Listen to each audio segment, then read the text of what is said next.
नमस्कार दोस्तों, आप देख रहे हैं लाउड स्पीकर 90 FM और मैं हूं आरजे सिमरन। दोस्तों, आज हमारे साथ स्टूडियो में आरजे शालिनी और आरजे आंचल भी हैं।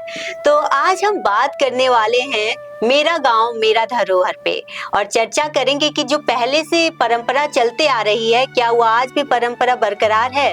और इसी के साथ शुरुआत करेंगे हम शालिनी जी से कि शालिनी, आप बताइए कि आप तो गांव से ही बिलोंग करती हैं, बचपन आपका गांव में बीता है, तो आपके भी गांव में कोई ऐसी परंपरा होगी जो आज भी बरकरार होगी और आपको बहुत अच्छा लगता होगा। जी हाँ सिमरन, सबसे पहले तो मैं लाउड स्पीकर 90 FM के दर्शकों को नमस्कार करना चाहूँगी।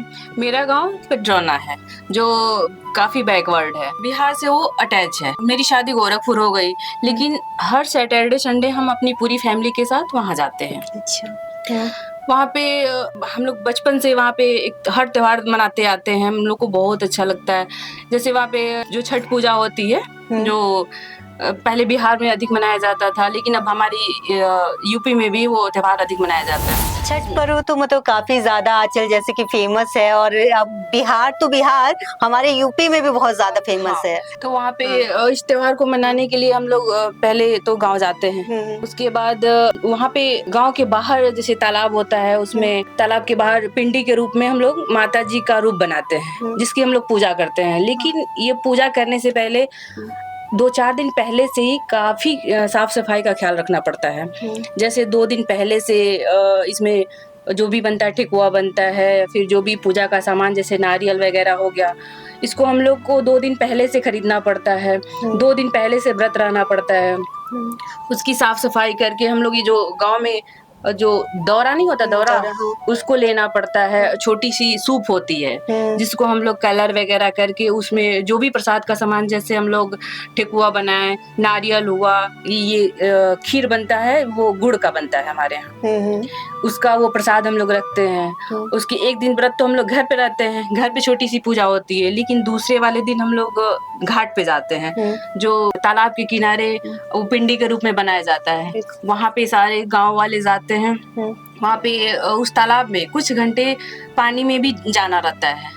जिसकी कोई मन्नत होती है, वो मन्नत मान के उस पानी में खड़े रहता है जब तक सूर्यास्त नहीं हो जाता है। मतलब काफी, मतलब कह सकते हैं कठिन व्रत रहता है। वो भी निराजल रहना रहता है। 2 दिन पहले से ही कुछ नहीं खाना होता है, पानी तक नहीं पीना होता है। अर्घ दिया जाता है सुबह, जब सूर्य निकलते हैं उस टाइम अर्घ देना पड़ता है। जब तक सूर्य नहीं निकल जाते हैं तब तक वो पूजा संपन्न नहीं मानी जाती है। हमने तो बता दिया अपने गाँव की परंपरा और छठ के बारे में। अब आंचल जी आप बताइए, आप तो कभी गाँव में रही नहीं, फिर भी आप कुछ तो बताइए।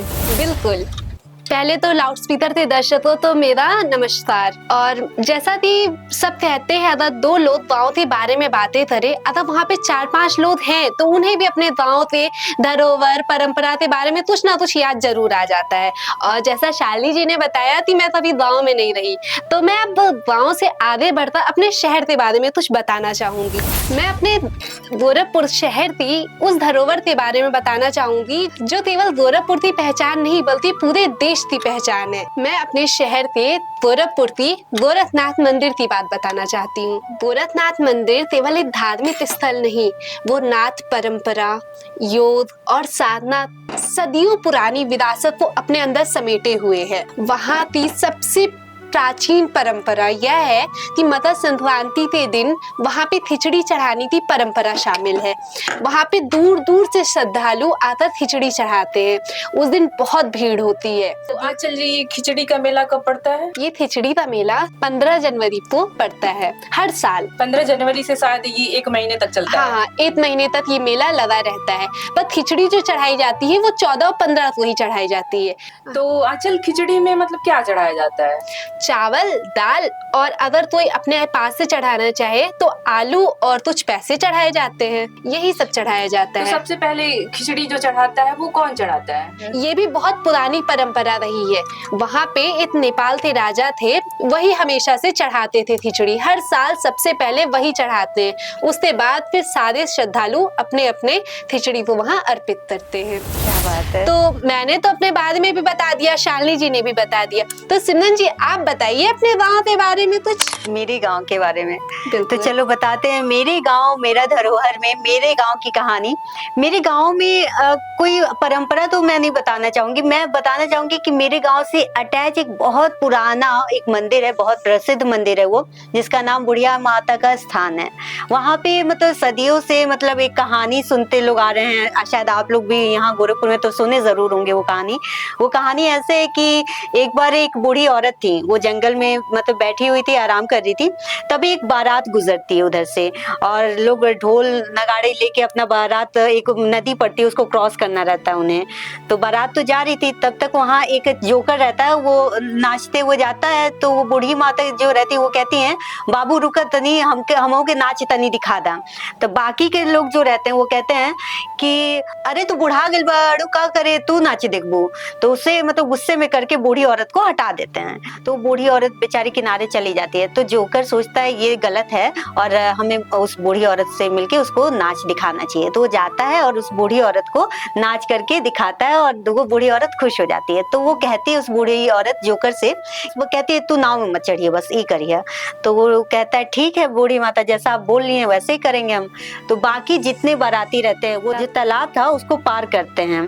जैसे ही वो तालाब के पार करते हैं, वो नाव में बैठते हैं, वो नाव वहीं डूब जाती है और सारे बाराती उस तालाब में डूब जाते हैं, डूब के मर जाते हैं, और बाकी वो जोकर बचा रहता है।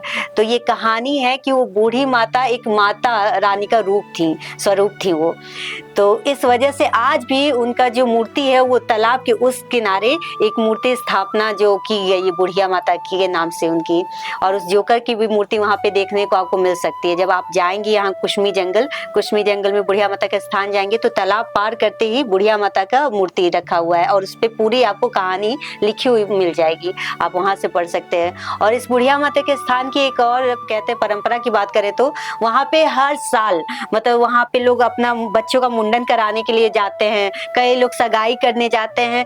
तो ऐसे परंपरा चलते आ रही है और आज भी लोग ये सारे परंपरा को फॉलो करते हैं और मुंडन कराने जाते हैं अपने बच्चों का।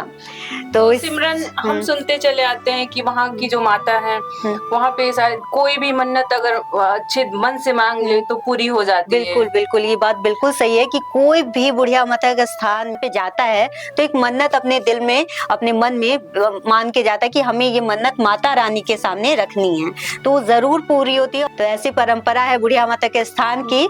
तो इसी के साथ बोलिए बुढ़िया माता की जय। और मैं ये टॉपिक तो यहाँ क्लोज नहीं होता है, एक छोटा सा जैसे शालिनी ने बताया था छठ के बारे में, तो छठ में गाना बहुत मुझे पसंद है, मैं चाहूंगी कि हमारे दर्शक भी उस गाने को सुने।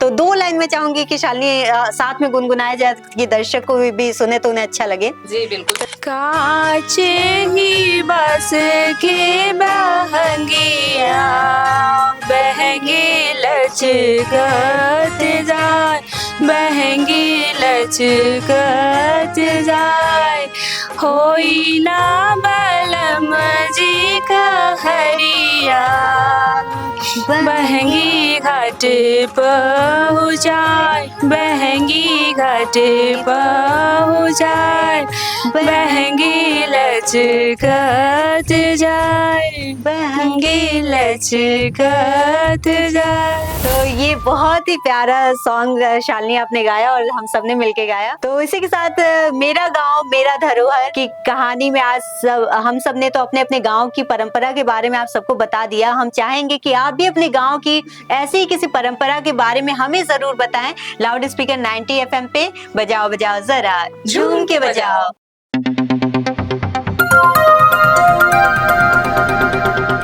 बजाओ जरा झूम के बजाओ, बजाओ बजाओ जरा झूम के बजाओ।